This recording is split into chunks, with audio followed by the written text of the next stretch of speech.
Si vous observiez le Sahara depuis l'espace en ce moment même, vous verriez un spectacle surprenant. Une terre aride parsemée de lacs et de rivières au Maroc et en Algérie. Tout cela grâce aux fortes pluies de début septembre 2024. Ce ne sont pas des oasis, c'est juste le Sahara qui revient à son état d'origine. Croyez-le ou non, il y a des lustres, l'un des plus grands déserts de la planète était en fait un paradis luxuriant regorgeant de verdure. Voyons d'abord comment le Sahara s'est transformé en désert. Pendant la dernière période glaciaire, la terre était beaucoup plus froide et de grandes calottes de glace recouvraient une grande partie des terres émergées. À cette époque, le désert du Sahara était beaucoup plus vaste qu'aujourd'hui et il y avait moins de forêts tropicales sur notre planète. Et en raison de ces températures très basses, la répartition des pluies dans les tropiques a changé. Normalement, l'air chaud monte dans ces régions, ce qui contribue à provoquer des précipitations. Mais comme il faisait plus froid pendant la période dont nous parlons, la météo a été perturbée et il est tombé moins de pluie dans certaines zones. Cela nous a donné un climat plus sec dans des endroits qui sont généralement plus humides. Il y avait aussi beaucoup de poussière dans le désert du Sahara. Les scientifiques en ont retrouvé dans de vieux sédiments océaniques. Mais il y a environ 12 500 ans, quelque chose d'étonnant s'est produit. Les niveaux de poussière ont fortement diminué.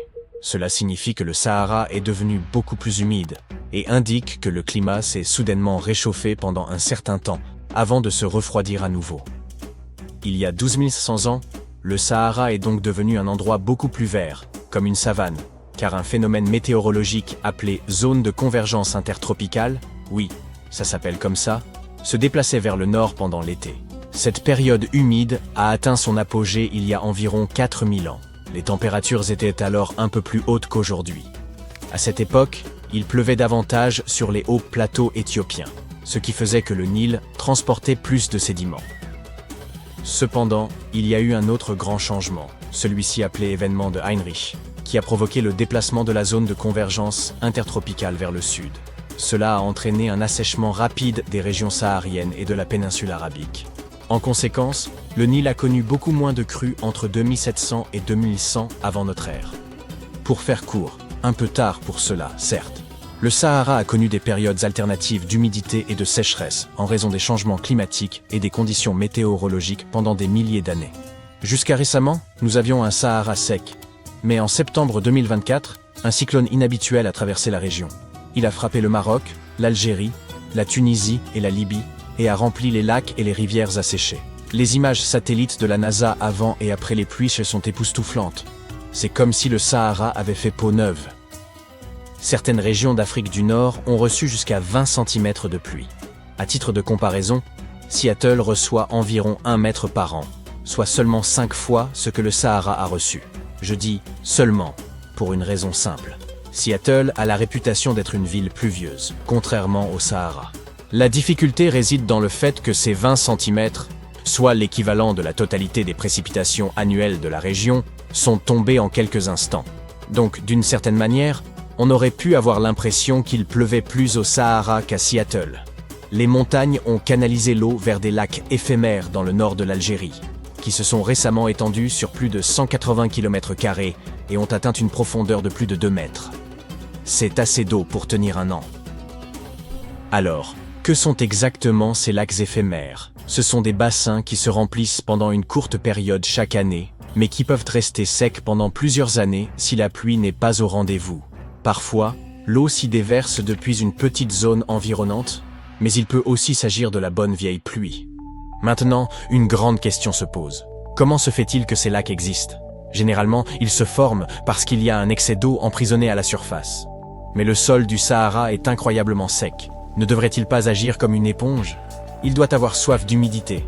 Pensez à la soif de votre plante en pot lorsque vous lui donnez de l'eau à votre retour de vacances. Cependant, aussi desséchée soit-elle, la terre ne peut absorber qu'une quantité limitée d'eau, souvent très faible. Et tout comme votre plante en pot, elle ne la boit pas forcément en totalité. Parfois, vous l'arrosez trop en réalité. Et si vous regardez au-dessous, vous verrez que le pot s'est mis à fuir.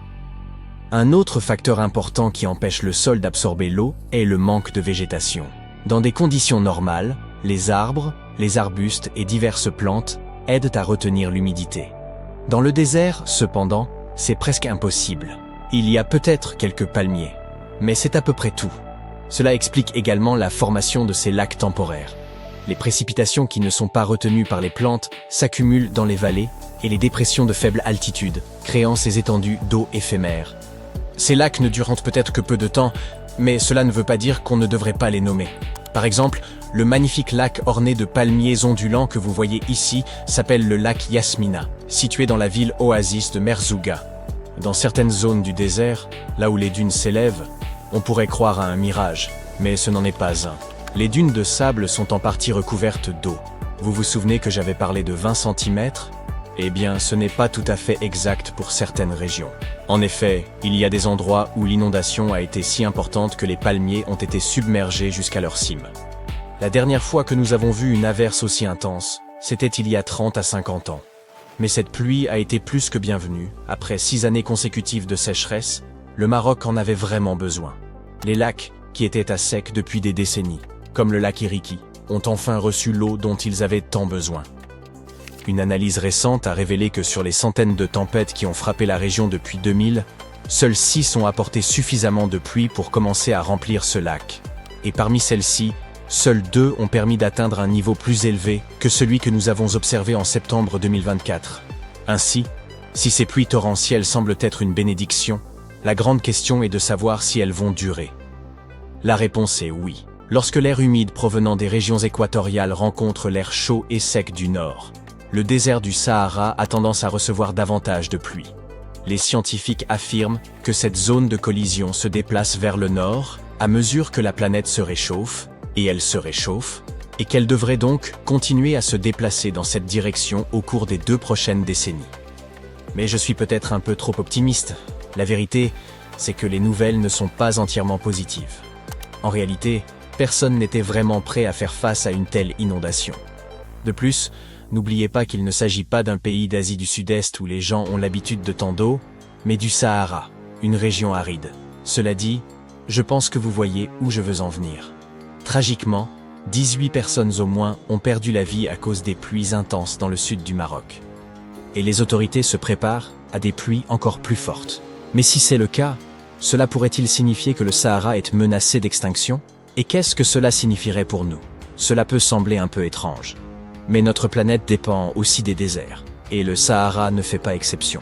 À première vue, il peut sembler stérile et sans intérêt. Mais les déserts jouent un rôle crucial dans notre écosystème. Ils constituent d'importants sites de stockage du CO2. On appelle cela des puits de carbone net. À lui seul, le Sahara en contiendrait environ 1000 milliards de tonnes. Dans la lutte contre le changement climatique, ces déserts servent de tampons, contribuant à maintenir les températures à des niveaux acceptables. Oui, les déserts sont brûlants, mais ils sont un peu comme le système de climatisation de la planète. De plus, les sables du désert sont une source de nutriments pour les zones luxuriantes, comme les forêts tropicales humides. Croyez-le ou non, les scientifiques ont découvert que les particules de sable du Sahara contribuent à nourrir la forêt amazonienne. Ces particules traversent l'océan Atlantique, portées par les vents, jusqu'en Amérique du Sud, où elles enrichissent le sol du bassin amazonien. Sans le Sahara, les experts estiment que la forêt amazonienne pourrait être sérieusement menacée. Le sol est de la lave. Non, je plaisante. Mais en vérité, il est bel et bien en train de se déliter. Vous ne le percevez peut-être pas encore, mais une portion considérable du sous-sol nord-américain a déjà perdu près de 60 km de roches au niveau de sa base. Et non, il ne s'agit ni de séisme, ni d'immenses dolines. C'est le continent lui-même qui perd des fragments de ce qui stabilise son assise, l'empêchant de chanceler comme un vieux manège. Des chercheurs viennent de révéler une découverte géologique majeure. Une portion du socle nord-américain s'amincit peu à peu, comme une crème glacée fondant lentement au soleil. Comment sont-ils arrivés à cette conclusion ? Ils ont en quelque sorte soumis la Terre à une IRM de haute précision, produisant des cartes en 3D où l'on voit des roches autrefois jugées inaltérables se liquéfier dans les entrailles terrestres, à l'image d'une pizza posée à l'envers dans un four. Pour saisir l'ampleur de ce phénomène, il convient d'abord de faire connaissance avec mes vieux amis, les cratons. Ils constituaient le socle profond des continents, épais, dur et d'un âge vertigineux, remontant à plusieurs milliards d'années. Ces structures résilientes ont survécu à des impacts de météorites, à l'explosion de supervolcans et au mouvement impétueux des plaques tectoniques. Si ces dernières entraient en conflit frontal, des chaînes montagneuses surgiraient. Si elles se séparaient, un nouvel océan finirait par naître. Tous ces bouleversements laissent leur empreinte à la surface de la Terre, mais les cratons, eux, semblaient inébranlables, de véritables survivants géologiques.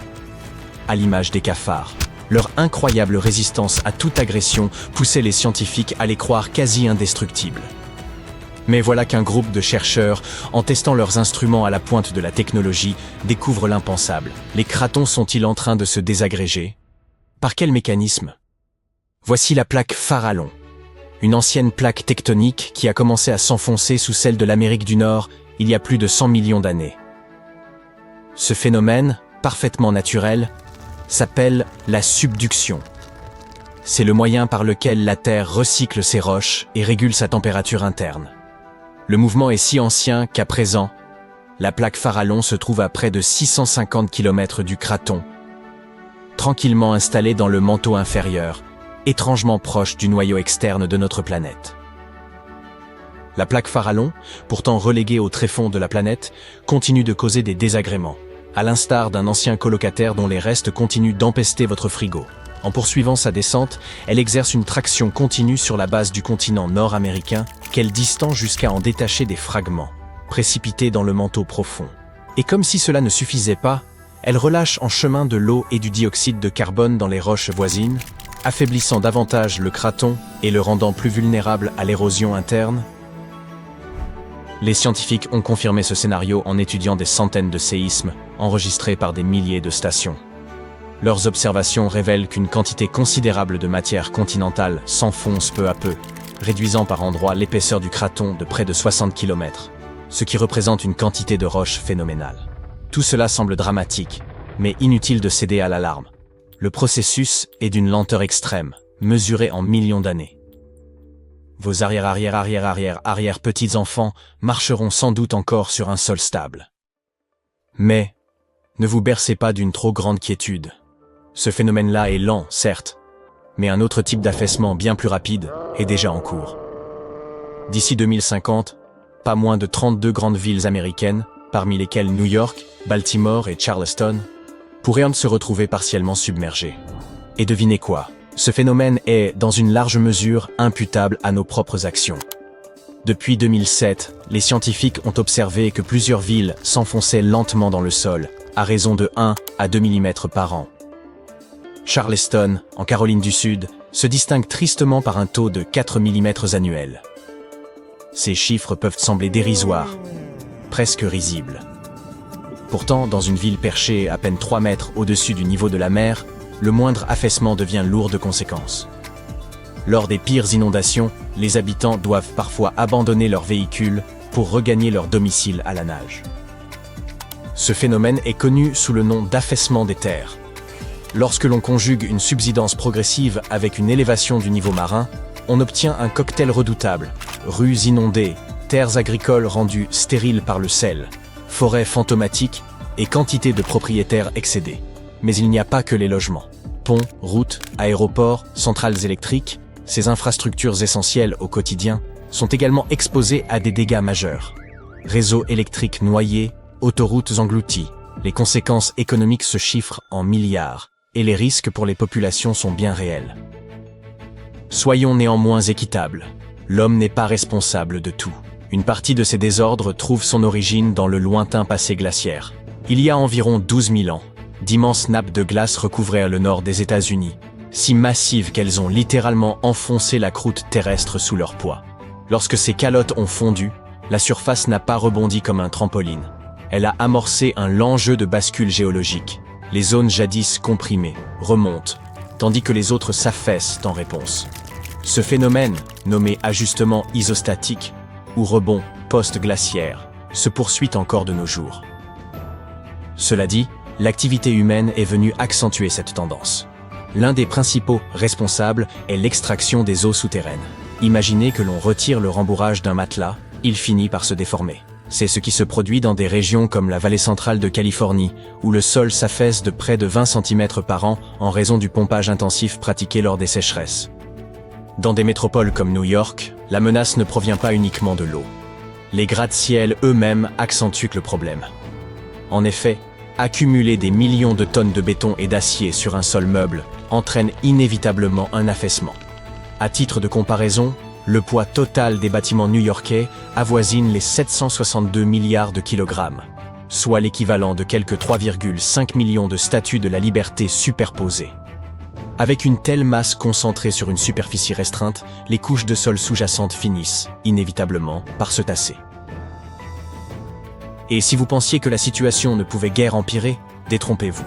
Les barrages que nous érigeons empêchent les rivières d'acheminer les sédiments qui, jadis, régénéraient naturellement les terres côtières. Ces sédiments jouaient un rôle essentiel, en redonnant du volume au sol. En leur absence, les zones littorales se compriment peu à peu, à l'image d'une éponge usée. Et lorsque les marais sont asséchés pour l'agriculture ou l'urbanisation, les sols tourbeux se dessèchent puis s'effondrent. On dirait que la Terre n'obtient aucun répit. Les scientifiques ont aussi observé que d'anciennes zones humides, autrefois luxuriantes, figurent désormais parmi les régions qui s'enfoncent le plus vite, notamment sur la côte du Golfe. En Louisiane, par exemple, l'on perd l'équivalent d'un terrain de football de terre ferme à cause de cette combinaison dévastatrice d'affaissement et de montée des eaux. Alors, que nous reste-t-il à nous qui souhaitons simplement vivre au-dessus du niveau de la mer? Hélas, le tableau est peu réjouissant. Des bois entiers se transforment en forêts fantômes, submergées par les eaux. Les terres agricoles s'imprègnent de sel au point de devenir impropres à la culture. Et même en l'absence de pluie, certaines rues se couvrent d'eau, victimes d'inondations dites « par temps clair ». Et sur la côte ouest, la situation n'est guère plus reluisante. La Californie est elle aussi concernée. San Francisco et Los Angeles s'affaissent, ce qui les rend 2 fois plus vulnérables à l'élévation du niveau de la mer. Dans certaines zones, telles que la péninsule de Palos Verdes, le sol s'affaisse à un rythme tel que les habitants pourraient tout aussi bien adopter un mode de vie souterrain. L'Amérique serait-elle en passe de devenir la nouvelle Atlantide? Pas du jour au lendemain, certes, mais en l'absence de mesures concrètes, telles qu'une réduction drastique de l'exploitation des eaux souterraines et une planification urbaine plus avisée, près d'un demi-million de personnes se retrouveront en réel danger, et les dommages immobiliers pourraient avoisiner les 109 milliards de dollars d'ici 2050. En définitive, même si l'Amérique du Nord ne semble pas sur le point de sombrer comme un soufflé mal cuit, des fissures bien réelles apparaissent dans sa croûte. Il conviendrait donc de limiter le pompage des nappes phréatiques, de repenser nos méthodes de construction et leur implantation, et de consacrer davantage d'efforts à la préservation des terres. Car si le sol venait à se muer en lave, nous regretterons de ne pas avoir, au moins, colmaté les premières brèches.